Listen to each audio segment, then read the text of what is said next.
Okay, guys, and welcome back. So, it has been a few turns.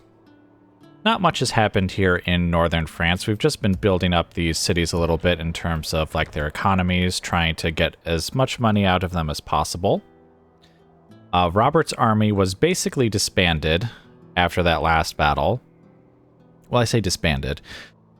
We took some of those troops and sent them back to England. Some of them are still around, as you can see, though we did also merge them up, so we lost units that way too. But basically, I decided that we didn't have the forces to take Antwerp, and I wasn't going to build up the forces to do that either because I was building up forces in England, and I wanted my money to go there instead. Denmark was actually besieging Antwerp, actually, but it looks like they didn't take it. It also looks like they didn't eliminate any units, so that's kind of interesting. The only battles we fought were against a couple of like just random rebel groups that just sort of popped up, and for some reason one of them is now the site of a famous battle. I mean, it was like just 4 random rebel units versus like 4 of my units. I don't know why that would qualify as like a famous battle, but I guess it is. I'm probably not going to show you guys the fights against like the random rebels that crop up, to be honest.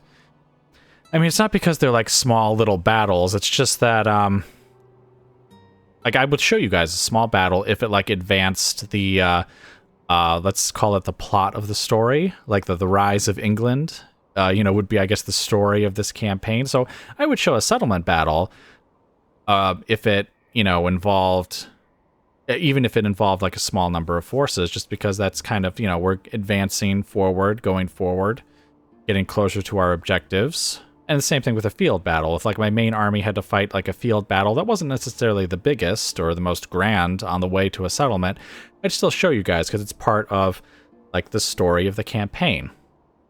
But I'm probably not going to show you guys the rebel battles, which I think is what I basically did in the remastered campaign. We didn't have too many rebel battles actually in that one compared to, I think, how it is in the original game anyways. But anyway, just a couple of rebel battles, nothing too fancy there. So no new settlements have been taken. Just been building up the economy and actually to some degree the military buildings here because this is going to be our military recruiting grounds here, these 3 settlements here.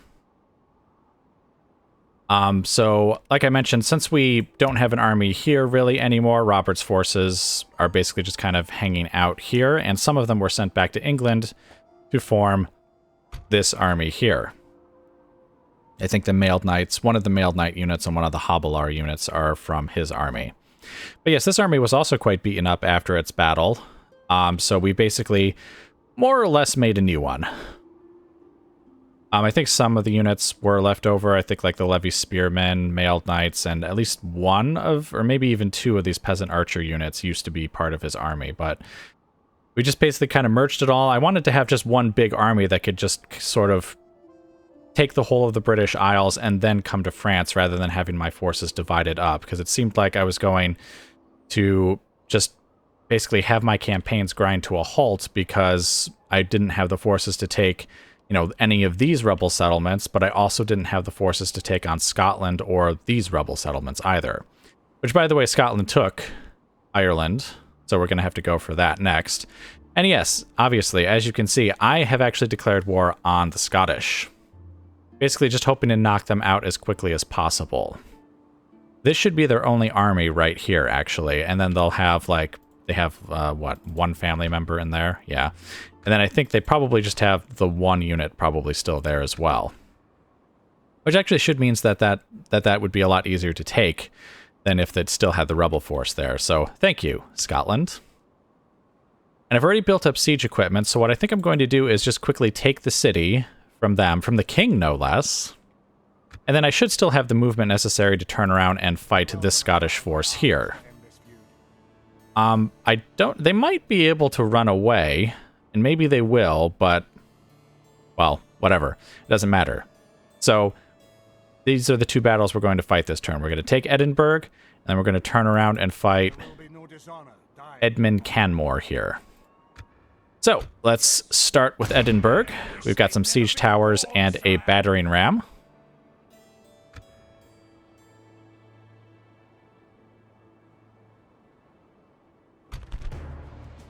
Yep, and it looks like it's just his bodyguard. So let's get right into it. Okay, guys, and welcome to the battle.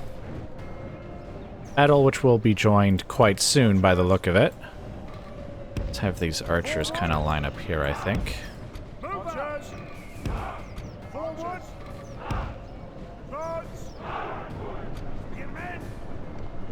You guys just kind of stop right here, I think. The other two infantry units can kind of stop as they approach as well.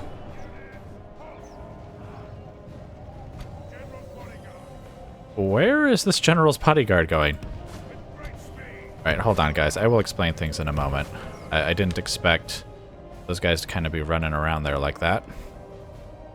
Alright, and the mailed knights are over here. Guys, just kind of get over here, I think. Alright, so, bringing you in a little late into the battle, but simply because, you know, it is a rather small one. There's just the general and his bodyguard, and that's it. So we had our siege towers here, and we had our battering ram. Everything was uncontested, of course, because there's no infantry to, like, hold the walls or anything. Now, you may ask why use the siege towers at all if you just were going to batter down the gate and run in, and the answer is because I wanna. There's no other reason at all. So, we have 3 infantry units here, one of the Welsh spearmen and then 2 of my levy spearmen to sort of be the main force to engage the general's bodyguard with backup from the archers. We have the 3 general's bodyguards over here, and the mailed knight should be, yes, in position right around there. So we are now ready to engage His Majesty, the King of Scotland, whatever his name is. I've already forgotten what it was. I think what I'm going to try and do, trying to just be a little sneaky here, is I'm going to have the archers open fire first, and I think these guys can't make it.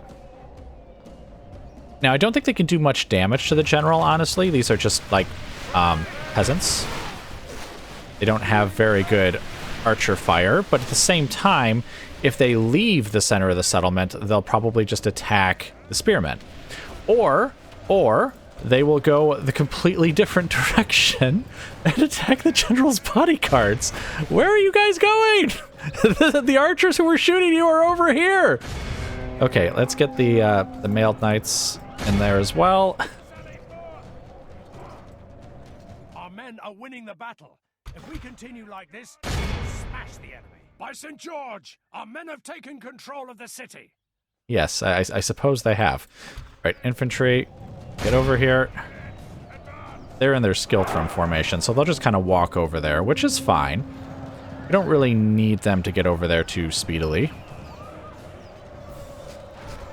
Or maybe we do, because those mailed knights are getting their butts handed to them by the general's bodyguard.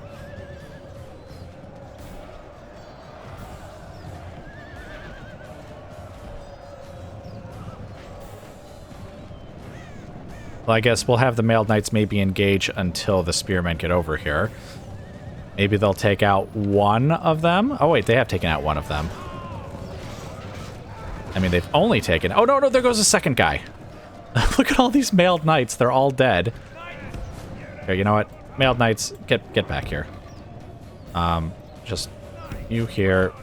You here. Let the spearmen come in from the back while the general's bodyguards over here do the main engagement. Only half the enemy force remains. Here's something I'm often weirded out about. In like a couple of the rebel fights this happened too. Like this unit says it's engaged, but only like some of its men are pushing forward, and obviously none of them are engaged with the general's bodyguard yet.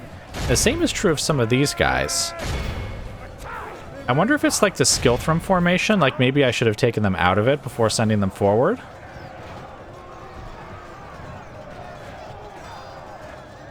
Right, now let's grab the mailed knights here. Because basically these guys are outside of the settlement, or the center of the settlement, so they may actually just try and retreat, like route through, in which case we'll have the mailed knights step forward and try and kill some of them. Oh, there's the king.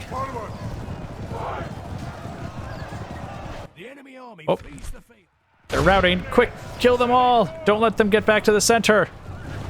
Did the king die? He did. This is a clear victory that goes to only men of great virtue and valor. Yay! We killed them all! Not that there were very many, and actually killed more than I thought he would. It looks like... Yeah, the general's bodyguards did most of the work, which isn't surprising. The mailed knights killed 3, but lost 16, 18 of their own guys. Well, then, no, that 4 of them were healed, so 14. They lost 14 guys and killed 3. Or 4. Killed 4. No, that's 3. I keep mixing up the columns here.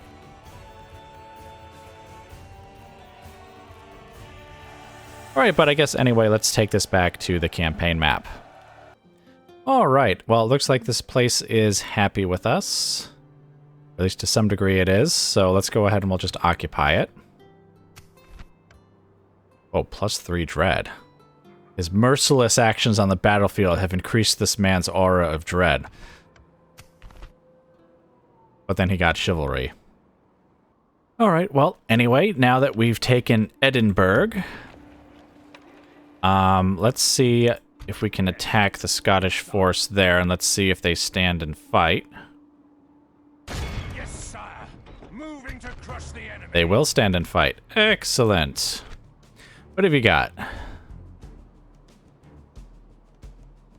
Okay, the town and spear militia aren't too much of a threat, though then again, that I've got levy spearmen, which are basically the same thing.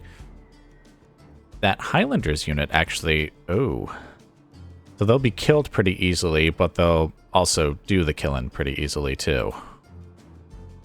Yeah, they've got over double the attack of like what town militia and spear militia and consequently levy spearmen would have.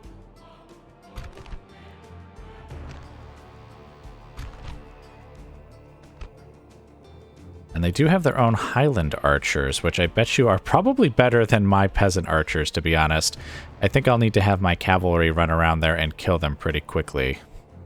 Speaking of cavalry, they don't have much themselves. They do have... I guess this guy would be the only heavy cavalry, him and his bodyguard, because then the Hobilars... Or no, these are border horses. They just kind of look like Hobilars. I actually don't remember what the stats are for my Hobilars right now, but I bet you that's pretty comparable. But anyway, let's get right into the battle then. There'll be no escaping us now. Okay, guys, and welcome to the battle. So we've got our lines back here. Looks like they are going to come forward to engage us. I think I'm going to have my heavy cavalry kind of get up here. I've got the mailed knights on the flanks over there, and I've got these two generals' bodyguards over here. Yeah, I guess that's what you're going to do. Basically, my spearmen are just kind of forming a line here with the archers behind them. The general to keep up morale, and the Hobilars to kind of chase down fleeing enemies as they break. One thing I did in one of my rebel engagements was having these guys spread out like this. The archers can like use these as kind of like firing lanes. Like the enemy will engage them, but they'll kind of wrap around the unit a bit. So these guys have like a nice clear shot at the enemy as they sort of attack us. It really kind of helps it out. And if they try to like go through the center to like get to the archers, like that's the cavalry can charge forward to help. But they don't seem to really do that, which is probably just because there's not really enough space, really, for them to do that. Okay, the archers are definitely stepping forward, so our archers are going to engage them first. I bet you their archers are better than ours, but realistically, 4 on 1 will probably do a lot of damage in one fell swoop there.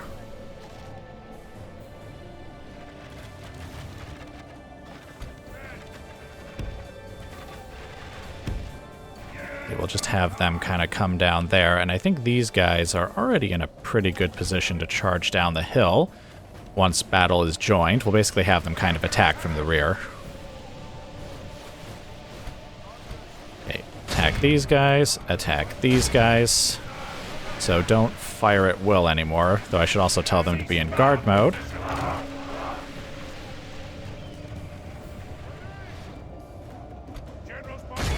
Oh.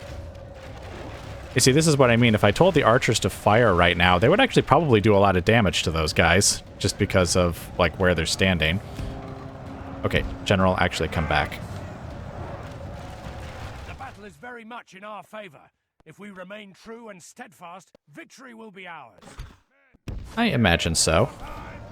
Alright, the General is actually going after the Mailed Knight, which is bad because it looked like from the last battle, the General's bodyguard is way better than any of my Mailed Knights. So I might need to kind of have them, like, retreat. Alright, you guys attack here, you guys kind of attack here.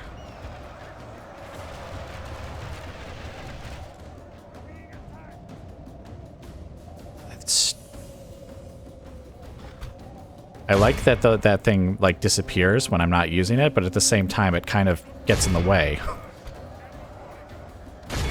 Actually, you know what? Here, you guys attack them in the rear. Archers, let's see. Okay, they're now broken, so turn around and attack these border horses. And you guys can go after them, because they're routing anyways.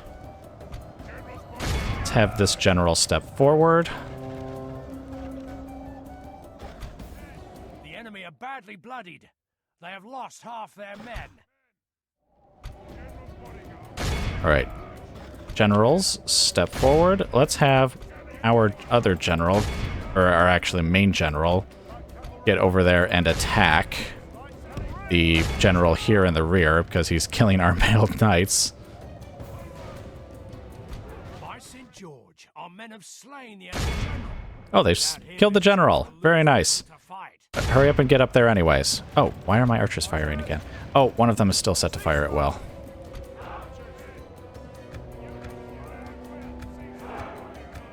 Stop what you're doing. Alright, very good.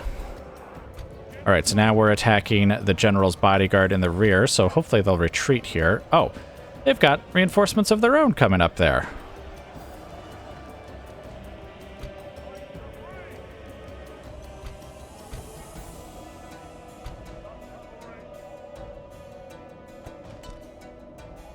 Or did they just eliminate them? I think they did. Pursue and run them down. They fought to the last man.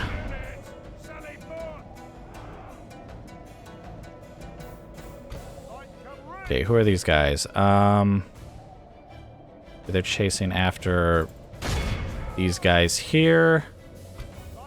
Yes, why don't we have more of you just kind of chase after those guys there. So if I look at the map...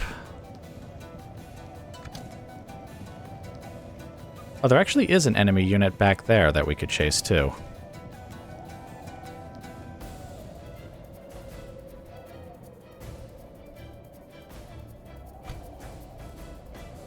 Actually, you know what? What we'll do is...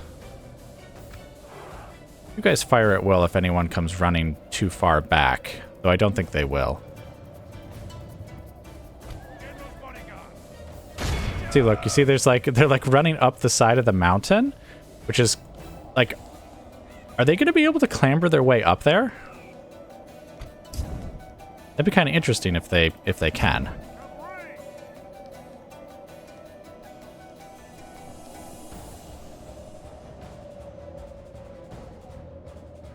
Alright, well, these guys can chase those two Highlanders that are there then. And I guess come after these spearmen.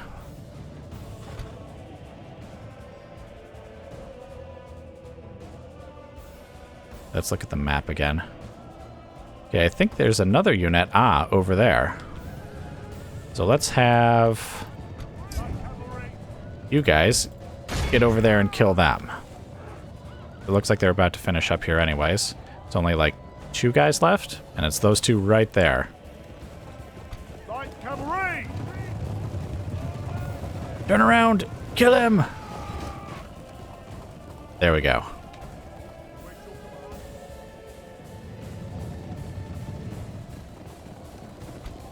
And it looks like they've taken them out too. So all that leaves is, let's see, those guys are going to make it off the battlefield, so there's still a unit, some kind, whoops, over here. Whoops, no. Actually, they're in the trees. There they are. Like 3 guys right there. Right, all cavalry. Go get them. That should be the last unit that's actually, like, on the battlefield.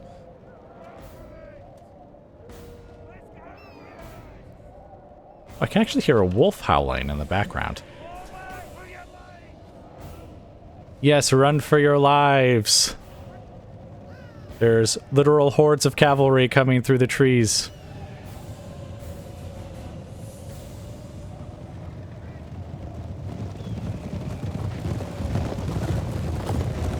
And they were never seen or heard from again. This is a clear victory that goes to only men of great virtue and valor. Indeed, great virtue and valor. Alright, so how did we do? Okay, that's casualties healed. Remember, that column is casualties healed. I've actually caught a fair number of prisoners. Let's see. Well, I guess all the units that actually did any oh, actually, the archers did. Excellent. Look at those guys. In fact, I think they did the most out of anyone. That's actually kind of interesting, because usually I would think the cavalry would have the highest casualties, because not only do they, you know, engage in fighting, but they also chase down, like, the people who were routing afterwards. Which, I think those guys count as prisoners in this game, so maybe that's not the same thing as casualties? So, like, they've actually separated those 2 figures into 2 different columns? Because if so, then yeah, obviously the general's bodyguard did a great job. Where are the hobblars? Well, I guess a couple of the units did pretty well there too. But anyway, all in all, a good fight. So let's get back to the campaign map. Ah, so here's now where a decision needs to be made. This is the first time I think we've had this decision. What to do with them? Yes. I could use money, of course, assuming they pay for it. I don't see a reason to release them. No. Executing them would just get me dread, and I guess also remove the possibility of facing them again. But honestly, if these guys get released, it's not like some huge force that I would have to worry about. Let's see if they'll accept that ransom. They did. Such is the fate of all who oppose us. Such is the fate of all who oppose us. I've a claymore for you here, Jimmy. Okay, so they'll probably retreat to now their one and only settlement. And we shall have to give chase. But again, not like a huge threatening force or anything, so we should be fine. We do need some troops here in Edinburgh, though. I might just hire, like, some mercenaries or... Actually, wait. Can I do that for a single turn? Because then they'll have spear militia by next turn. And it looks like I can do that. So we'll just have the king start marching over here, and then we'll take them out. Well, I mean, they'll probably retreat, but regardless of what they do, we'll come back and we'll take the 1 Scottish settlement that still remains. Then we will have to head back up north again to take that rebel settlement there, but then we'll have the whole of the British Isles in our control, and we can bring the army down here to France. I don't think there's going to be much in the way of rebel settlements to take. Maybe Antwerp, maybe not. I did notice that the Scottish Navy is here, and it has a few units. One of which must be a family member, because I noticed that the king was here in Edinburgh, but the leader of that army wasn't the heir. So the prince must have been here. And he must now be the king. And I don't know if he's thinking he's going to take Antwerp, but I somehow doubt that. In fact, hold on. How many ships have we got? Only got 1 ship. Maybe.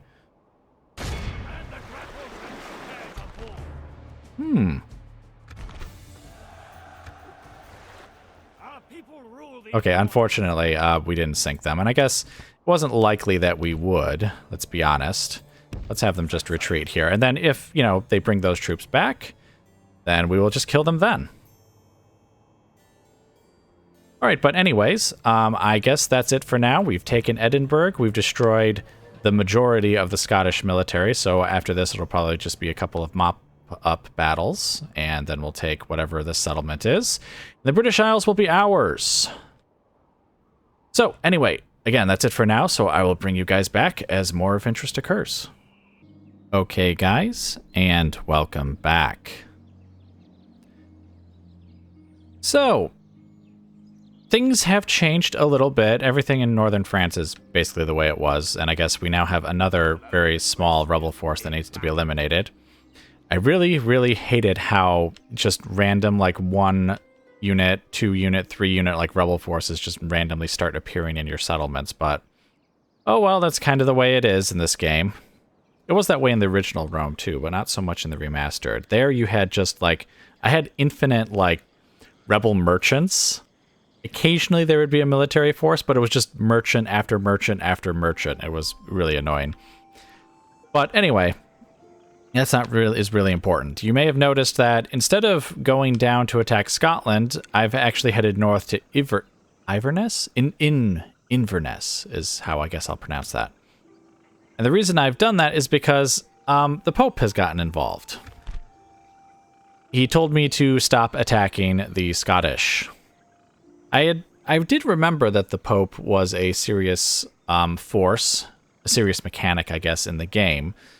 But, yeah, I guess I didn't expect him to just immediately tell me to stop attacking the Scottish, which is kind of what he did, because I think this was the second turn after war had been declared that he started not liking me for that. But you may have also noticed just underneath that mission, there's a crusade has been called against Cairo. And beneath that, our Prince Rufus, is going to have to join. Oh, well, unless I want my reputation with the Pope to suffer a lot, which I don't. I actually want the Pope on side, especially for later in the game. Also, the Pope just gave us a random mission to build a chapel. So, anyway, I am going to focus on religion a little more. I think I do have, like, priests and churches and, like, random settlements, but I'm going to make sure there's a priest, like, basically everywhere and a chapel basically everywhere, just so that we can kind of build up our favor with the Pope, which we'll need to do since it's a little low, frankly. And we are going to join the crusade. What I'm thinking is I've got a few turns yet, so maybe once they take Inverness, I'll send Rufus back down to, say, Nottingham and have him start recruiting some units. We should be able to get him some longbowmen by then, plus some billmen. I think I did read up a bit on the Crusades mechanic because I couldn't really remember the details. But basically, I think we'll build up just enough of a force, barely enough of a force, to join the Crusade, which I believe is 10 units. So we'll have some billmen, we'll have some longbowmen, maybe some levy spearmen. I don't know exactly how many yet. And then once they've actually joined the Crusade, we also will gain access to some mercenaries, Crusader-type mercenaries. And so then we'll fill out his army with them. And then we'll just send him on his way. Because another cool thing about the Crusade armies is that they don't cost upkeep. So we'll just kind of give him some, some good units, recruit some other mercenaries, and then they move at double speed. So we'll then just kind of send him as quickly as we can down to the target, which is Cairo.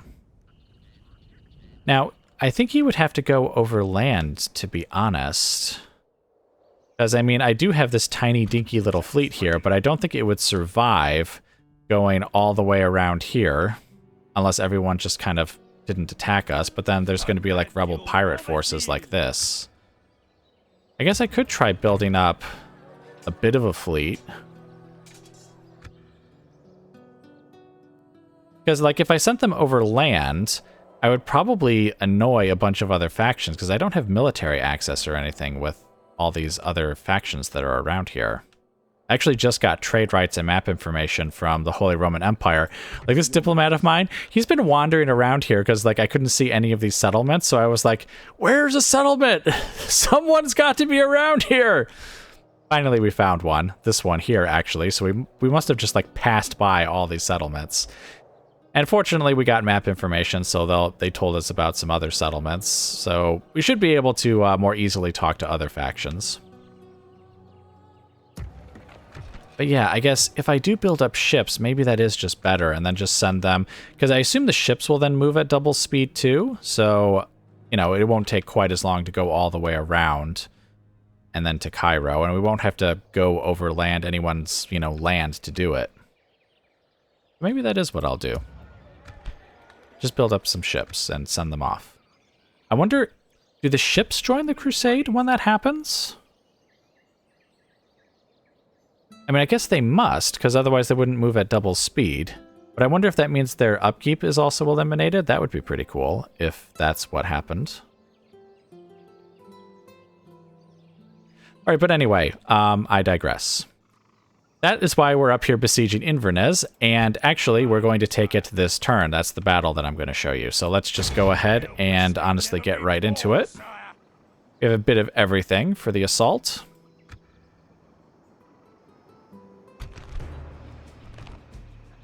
These guys actually look seriously dangerous. They've got good attack.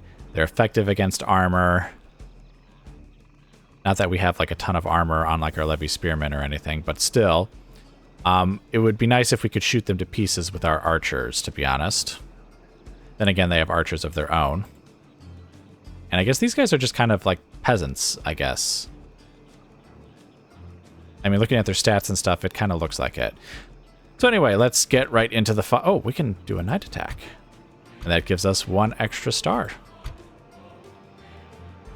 Alright, well, let's do that then. Okay, guys, and welcome to the battle. And what a battle it is going to be. To be honest, I think we're going to suffer quite a few casualties in this one. Let's see, where are the other archers? Oh, looks like... Okay, that's 1 unit of archers. Where's the other, though? Okay, they're over there. We've got our archers in loose formation, so hopefully they'll fare a little better than they did last time we tried something like this. Also, they are kind of distracted at the moment, firing at the towers and such.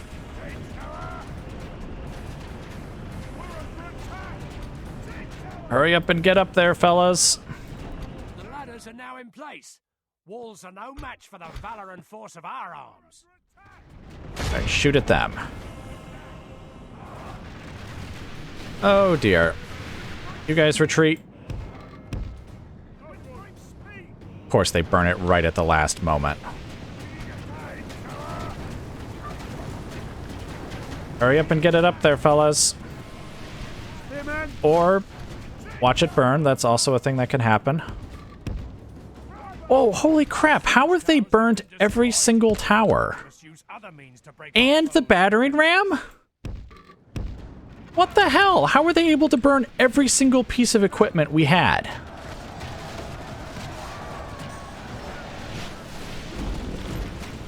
That's absurd.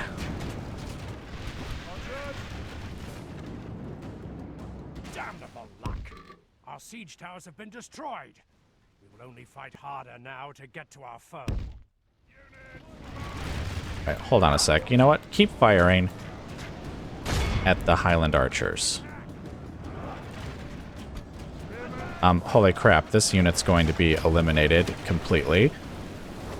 As is probably this unit. In fact, they're fighting to the death already. Alright, well. You know what? Archers, pull back.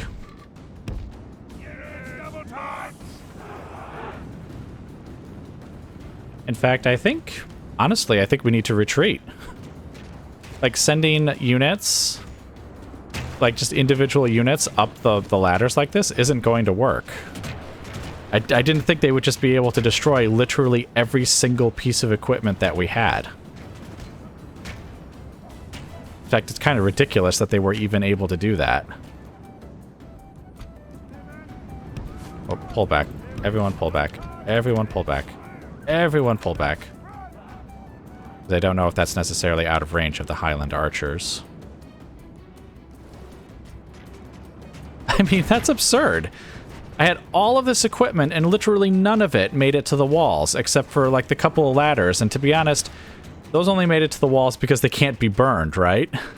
Otherwise they would have just been able to magically burn those too. Yep, I think it's time to retreat. Everyone back.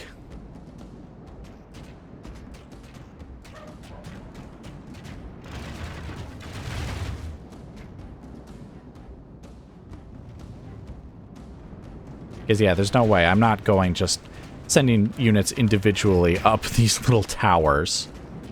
Also, who are they shooting at, actually? Oh, they're shooting at these guys as they flee for their lives.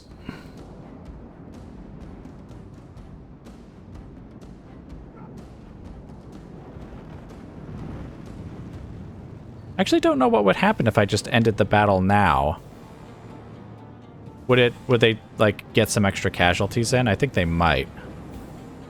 I guess what I'll do instead is let's just speed things up. And actually, I don't even need you guys to be here. I guess I will see you back on the campaign map. Holy crap, and he got sent, like, multiple turns away? How the heck is that okay? Okay, well, obviously that did not go very well. I guess we'll have to siege them out. Because, I mean, I guess I could try building up siege equipment again, but then they'll probably just burn it again. Like, there's no way really for me to prevent that I know of.